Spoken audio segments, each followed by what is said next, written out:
ኢራን ዛሬ ቀርቶ ነገና ምንጊዜም የኒኩለር ጦር መሳሪያ አይኖራትም አሉ የእስራኤሉ ጠቅላይ ሚኒስትር ቤንያሚን ኔታንያሁ። አሜሪካና ኢራን የሰላም ስምምነት ለማድረግ መቃረባቸው ሲነገር እስራኤል በሊባኖስ የያዘችውን ጦርነት ለመቀጠል ምላ ተገዝታለች። ኢራን የዓለም አቀፉን የኒኩለር ተቆጣጣሪ ተቋም የተብላላውን ዩራኒየሟን ይፈትሽ ዘንድ መፍቀድ አለባት ሲሉ የአሜሪካው ምክትል ፕሬዚደንት ጄዲ ቫንስ አስታውቀዋል። እስራኤል በበኩሏ ጦሯን ከሊባኖስ ለማስወጣት አልነካውም አሻፈረኝ ማለቷ ተሰምቷል። ይህንኑ ርዕሰ ጉዳይ በዓለም አቀፉ ትንታኔ ዘገባችንም መርጠን ተመልክተነዋል። ከትንታኔ ዘገባው ጋር ትዕግስቱ በቀለ ነኝ። ከ17ኛው መቶ ክፍለ ዘመን አንስቶ የጠቢባን የአብርሆታቸው ምንጭ ልዩ ቡናና የቡና ጥበብ ነው። ታዲያ ይህን ቡና ለመቅመስ ጥበቡንም ለመማር ዝግጁ ኖት? አሃዱ ኮፊ አካዳሚ በአዲስ አበባ ትምህርትና ሥልጠና ቁጥጥር ባለሥልጣን ፈቃድ በማግኘት የረጅም ጊዜ ልምድ ባላቸው ባለሙያዎች በመታገዝ የተለያዩ የቡና አይነቶችን የመቅመስ ኮፊ ካፒንግ፣ የቡና ቆላል፣ ሮስቲንግ፣ ጣዕምን፣ ፍሬዎችን፣ ማዕዛንና አሲድነትን የመለየት ጥበብ በባሬስታና አግሮ ማርኬቲንግ ዘርፎች ሥልጠና ለመስጠት ዝግጅቱን አጠናቋል።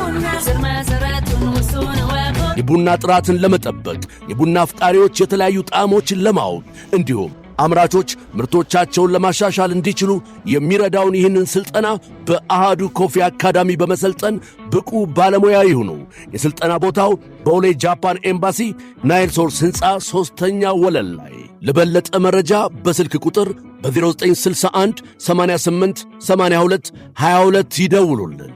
አሃዱ ኮፊ አካዳሚ።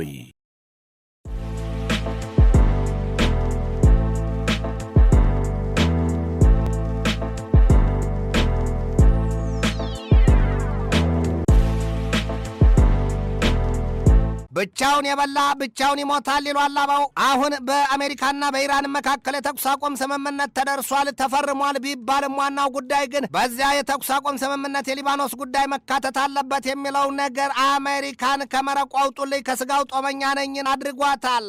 እስራኤል ሊባኖስን ከክራንቾቿ አላቀቀቻትምና ሄዝቦላም ከሊባኖስ ምድር ድንጋይ ነክሶ በእስራኤል ላይ የሚፈጽመውን ከባድ የሮኬት ጥቃት አላቆመም። ያስከቀጠለ እስራኤልና ሄዝቦላ አድበው ካልተቀመጡ ኢራንና አሜሪካ ተፈራርመዋል የሚባልለት የተኩስ አቁም ስምምነት ዋጋ ይኖረው። ሄዝቦላ በእስራኤል ላይ ሮኬት ቢሉ የሰው አልባ የጦር አውሮፕላን ጥቃት የሚያደርሰውን ለኢራን ደመላሽ ሆኖ ነው። ቀድሞው ነገር የሊባኖሱን ተዋጊ አንጃ ሄዝቦላን ነፍስ የዘራችበት ኢራን አይደለችም ወይ ነው የሚባለው። በአሜሪካና በኢራን የተኩስ አቁም ስምምነት ሊባኖስ ካልተካተተች ሁሉም ነገር ፎርሽ ነው። የአውሮፓ ህብረትም በምሽቱ መግለጫው ያወጣው ነገር ያንኑ ነው። ሊባኖስ በአሜሪካና በኢራን የትኛውም ስምምነት መካተት አለባት ነው ያለው። የአውሮፓ ህብረት በውጭ ፖሊሲ ኃላፊዋ ወይዘሮ ካጃ ካላስ በኩል በሰጠው ማብራሪያ ዋናው የድርድሩና የስምምነቱ አካል ሊባኖስ አልተካተተችም። ታዲያ ሲባልም ይሄ ጫፉ ነው፣ ስሩ ገና መቼ ይሉትን መሆኑ ነው። የአውሮፓ ህብረት የውጭ ጉዳይ ሚኒስትሮች በሉክዘምበርግ ተሰባስበው ሲዶልቱም ሊባኖስ በአሜሪካና በኢራን የተኩስ አቁም ስምምነት መካተት አለባት ነው ያሉት በአንድ ድምፅ። አሜሪካ ግን የዝሆን ጆሮ ይስጠኝ እኔም ብቻ ያውጣኝ አለች ነው የምትመስለው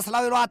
ከኢራን ጋር ብቻ ተደራድራ ነገሩን የምትፈታው ወይም የምትቋጨው መስሏት እስራኤል የጦር ኃይሏን ከሊባኖስ አላስወጣም ስትል አሻፈረኝ ብላለች። የሰማይ ቁጣ ልምድር አይከብደውም ይሏል። የአውሮፓ መንግስታትም የእስራኤልን አቋም ከጋዛ ሰርጥ ጀምሮ አይደግፉትም፣ ነቀፌታቸውና ተቃውሟቸው ይበረታል ይሏቸዋል። ፍልስጤም እንደ ሀገር መመስረት አለባት ብቻም ሳይሆን የፍልስጤምን ግዛትና መንግስትነትም አምነው ያጸደቁት ብዙዎች መሆናቸው ይታወሳል። ዛሬም አውሮፓኑ በህብረታቸው እስራኤል በሊባኖስ የያዘችውን ጥቃት ጨርሶ ታቆም ዘንድና የጦር ኃይሏንም ከዚያ ታስወጣ ዘንድ አበክረው ያወተውታሉ። እስራኤል በበኩሏ ውሾቹም ይጮሃሉ ግመሎቹም ይሄዳሉ ባለችው አቋሟ ወይ ፍንክች ከሊባኖስ ምድር አልነቅልም ብላለች። እስራኤል የሊባኖሱ ተዋጊ አንጃ ሄዝቦላ ሙሉ በሙሉ ትጥቁን መፍታት አለባት፣ ኢራንም ዩራኒየም ማብላሏቷንና የኒውክሌር ፕሮግራሟን እርግፍ አድርጋ መተው አለባት።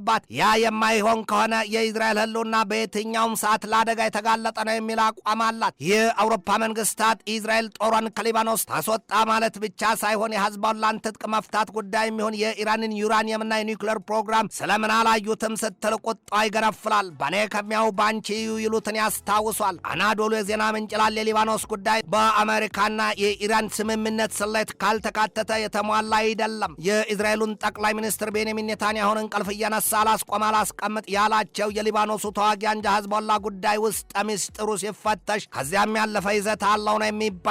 ገሚሶቹ የለም እስራኤል ቀድሞም ያሰላችሁን ፕሮሚስ ላንድ ወይም እግዚአብሔር በአባቶቼ ዘመን ቃል የገባልኝ የተስፋይቱ ምድር ጉዳይ አለ፣ ያውም 7 ሀገራት በእስራኤል ተጠቅልለው መያዝ አለባቸው፣ ለዚያ ደግሞ አጋጣሚዎቹን ሁሉ መጠቀም ያስፈልጋል የሚል አቋም ነው የምታራምደው ይሏታል። እናም ታዲያ ጅብን ሲወጉ ባህያ ከለላ ነው አሊያም በልጅ አማካኝቶ ይበላል አንጉቶን ነው ይሏታል። ሂዝቦላን ለመበቀል እስራኤል በሊባኖስ የያዘችው የመሬት ይዞታን የመቀማትና የማስፋፋት ነው ይሏታል። እስራኤል በበኩሏ ግን ያንን አትቀበለውም። ሂዝቦላን ከሰሜናዊ የድንበሩ አካባቢዎች ጥቃት ለማስወገድ እንደሆነ ትገልጣለች። እውነታው ግን ለዓለም የማይፈታ እንቆቅልሽ ሆኗል። አሜሪካና ኢራን በአንድ ፊት የተኩስ አቁም ስምምነት ተፈራረሙ። ለዘላቂ ሰላምም የኢራን የኒውክሌር ጉዳይ ድርድርም ህልም አላቸው ሲባል እስራኤል በሊባኖስ ላይ የያዘችውን ጥቃት ቀጥላለች። የእስራኤሉ ጠቅላይ ሚኒስትር ቤንያሚን ኔታንያሁ አሉ በትናንትናው የአመሻሹ መግለጫቸው ከትራምፕ ጋር ያለን ትብብርና ወዳጅነት ይቀጥላል፣ ግን ደግሞ ኢራን የኒውክሌር ጦር መሳሪያ ትይዛትም ነው ያሉት። አሁን ትራምፕ የያዙት አቋም የኢራን የኒውክሌር ፕሮግራም ጉዳይ የውሾን ነገር ያነሳው ውሾን የሆነው ሲሉ ብዙዎች ይተቻሉ። በዋሽንግተንና በቴህራን መካከል የሚደረገው የድርድር የሚሆን ስምምነት ለእስራኤል ጸጥታና ሰላም ዋስትና እንደሌለው ነው ኔታንያሁ የሚያምኑት። ትራምፕም ቢሆኑ ኔታንያሁን ትናንት በጣም አስቸጋሪ ሰው ነው ሲሉ የወረፏቸው ከዚያ አንጻር ነው። ትራምፕ አሁን ኢራን የኒውክሌር ጦር መሳሪያ አላት ብለው አያምኑም። እንዴት ካሉ ደግሞ ከአሜሪካና ከእስራኤል ያንን ያህል የጣምራ ጦርነት ተከፍቶባት ቀድሞ ኢራን እስራኤልን ከካርታ ላይ ሰርዛታለሁ ከምድሪቱ ገጽ ማጠፋታለሁ ስትል የነበረችውን ትተገብረው ነበር። ነገር ግን ኢራን የተፈራውና የተወራለት የኒውክሌር ጦር መሳሪያ የላትም ሲሉ ትራምፕ ያሳያሉ።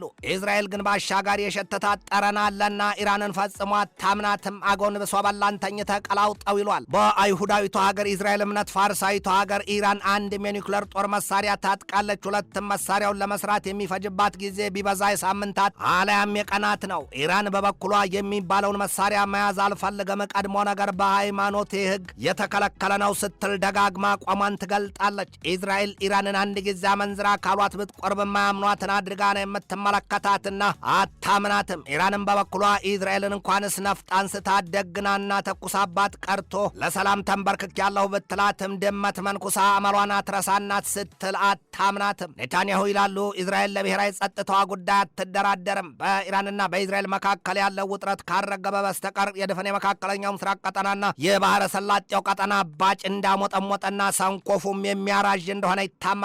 ሁለቱ ሀገራት ኢራንና እስራኤል ቀጠናዊ የበላይነቱንና የተጽዕኖ ፈጣሪነቱን በበላይነት ለመቆጣጠር ይሻሉ ይሏቸዋል። ይህ ሁለት ኮርማ በረት አሊያም የሁለት ደቦሎች መደባደቢያ ምድር። እስራኤል ጦሯን ከሊባኖስ አላስወጣም ብላለች። ሂዝቦላም በእስራኤል ላይ የሮኬት ጥቃቱን አላቆመም። የእስራኤሉ የመከላከያ ሚኒስትር እስራኤል ካትዝ በሰጡት ማብራሪያ እርሳቸውና የእስራኤሉ ጠቅላይ ሚኒስትር ቤንያሚን ኔታንያሁ ከሊባኖስ የጦር ኃይላቸው ይወጣ ዘንድ አልተስማማንም፣ እንዲያውም በሊባኖስ የሂዝቦላ ይዞታዎች መፈራረስ አለባቸው ነው ያሉት። ካትዝ በማብራሪያቸውም የእስራኤል ኃይሎች ከሊባኖስ እንደማይወጡና እስራኤል በሂዝቦላ ላይ የያዘችውን ጦርነት እንደማታቆም ኔታንያሁ ለትራምፕም ለመከላከያ ሚኒስትራቸው ፔቴክሰትም ግልጥ አድርገውላቸዋል ነው ያሉት። ታዲያ አሁን በኢራንና በአሜሪካ መካከል የምን የተኩስ አቁምና የሰላም ስምምነት ነው የሚወራው? እሳት በጉያና አሊያም ሳል ይዞ ሌብነት ቂም ይዞ ጸሎትን ያስታውሷል። አሜሪካ በኢራን በገባችበት ጦርነትና ግልጥ ባልሆነው ስሌቷ በርካታ ሪያፐር ድሮን ወይም የሰው አልባ የጦር አውሮፕላኖቿ እንዳጣቻቸውና ወዲያም ደግሞ የጦር አውሮፕላኖቿንም ከወታደሮቿ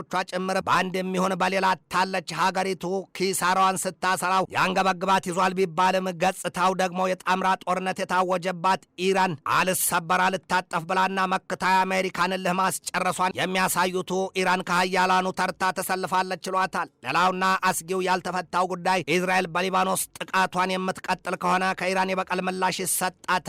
እናም ተደርሷል የተባለው ስምምነት ሁሉም የእምቧይ ካብን አሊያም የህፃን ልጅ ጨዋታ ነው ሲሉ የሚሳለቁትን በርክተዋል። የእስራኤሉ የመከላከያ ሚኒስትር እስራኤል ካትዝ በትናንትናው ማብራሪያቸው ኢራን በእስራኤል ላይ ጥቂት እንኳ ጥቃት የምትፈጸም ከሆነ ሀገራቸው በሙሉ ኃይሏ ኢራንን ለመበቀል ዝግጁ መሆኗን ያስታወቁት ትራምፕን የልጅ ተሟጋሽ ጧት መሬት መሬት ማታ ሰማይ ሰማይን ያደርጋቸዋል የተባለለት ከኢራን ጋር ደርሰናል ሲሉ ያወሩትና ያስወሩት ጉዳይ አድሮ ቃሪያን ያደርጋቸዋል ሲሉ ብዙዎች ከወዲሁ ያሳዩባቸዋል። የኢራን ጦርነት በራሱ ለእስራኤል ህልውና መቅሰፍት እንደሆነም ይነገራል። የእስራኤሉ ጠቅላይ ሚኒስትር ቤንያሚን ኔታንያሁ በዚህ ወቅት ከአሜሪካው ፕሬዚደንት ዶናልድ ትራምፕ ጋር ወደ መጋጨት እየተቃረቡ መሆናቸውን የሚያወሩባቸው ብዙዎች ናቸው። ትራምፕ ከጦርነቱ ራሳቸውን ማግለልና መውጣት ይፈልጋሉ። ኔታንያሁ ደግሞ ምን ተይዞ ጉዞን የሊባኖሱን ሂዝቦላን ትተን አንወጣም ሲሉ በሊባኖስ ምድር የሳሉት ሰይፋቸው ወደ አፎቱ አልተከተተም። በአሜሪካ ፖለቲካ ታሪክ አይረሴ ሰው ናቸው የሚባሉት ሄንሪ ኪሲንገር በበኩላቸው በአሜሪካ በኢራንና በእስራኤል መካከል የተካሄደው ጦርነት ለሶስቱም ኪሳራ እንጂ የአንድ ነጥብ ጭማሪ አላመጣም ነው ያሉት። በእነዚያ ሶስቱ ሀገራት ጦርነት አሸናፊዋ ሀገር ቻይና ብቻ ናት ሲሉም ነው የተሳለቁት። ቻይና ድምጿን አጥፍታ የሶስቱንም ልብ ፈትሻለችና ወዳጇ ኢራን የቱን ያህል ኃይሏ የገዘፈና ባላንጣው አሜሪካ ምን ያህል ኃይሏና ክንዷ የከሸፈ መሆኑን መዝናበታለች ነው ያሉት። የአሜሪካው ምክትል ፕሬዚደንት ጄዲ ቫንስ ደግሞ አሉ ኢራን የዓለም አቀፉ የአቶሚክ ተቋም ፈታሾች በምድሯ ገብተው የተብላላውን ዩራኒየሟን በሚወገድበት ብልሃት ዙሪያ ይሰሩ ዘንድ መፍቀድ አለባት ነው ያሉት። ቫንስ ከኤንቢሲ ኒውስ ጋር በነበራቸው ሰፊ ቃለ ምልልስ የስምምነቱ የማዕዘን ድንጋይ በዋናነት ኢራን በከፍተኛ ደረጃ ያብላላችሁን ዩራኒየም በአሜሪካና በዓለም አቀፉ የአቶሚክ ተቆጣጣሪ ተቋም ፈታሾች ፊት ታስወግዳለች ነው ያሉት። በኢራን በኩል ያለው አቋም ባይታወቅም በዚህ ሁሉ ምስቅልቅሎች ውስጥ የዓለምን አይን እንደ መረብ ሽፍን እንደ እንቁላል ድፍን ያደረገው የነዳጅ ዘይት ጉዳይ ዛሬም ስለመቀነሱ ግልጥ ያለ መረጃ አልወጣበትም። የዋጋ መጨመሩ ቢባል የነዳጅ ዘይት እጥረቱ ስለመቀረፉ አስረጋጩ ጉዳይ የሆርሙዝ የውሃ ወሽመጥ ሙሉ በሙሉ ያለ ስጋት ተከፍቶ የመርከቦች ዝውውር መጀመሩ ብቻ ነው። ለዚያ ደግሞ መሰረቱ ሰላም ነው። ለዚያም ነው ከልባችን እስከ ዓለማችን ሰላም የተባለው። ትንታኔ ዘገባውን ስናዘጋጅ በዋቢነት ቮይስ ኦፍ ኤምሬትን፣ ፎክስ ኒውስን፣ ኢንዲፔንደንትን፣ ኤዥያ ዋንን፣ ዋሽንግተን ታይምስን፣ ፍራንስ 24ን፣ ሳንአን፣ ኤዥያ ታይምስን፣ ቲአርቲ ወርልድን፣ ዋሽንግተን ፖስትና ጄሩሳሌም ፖስትን ተጠቅመናል።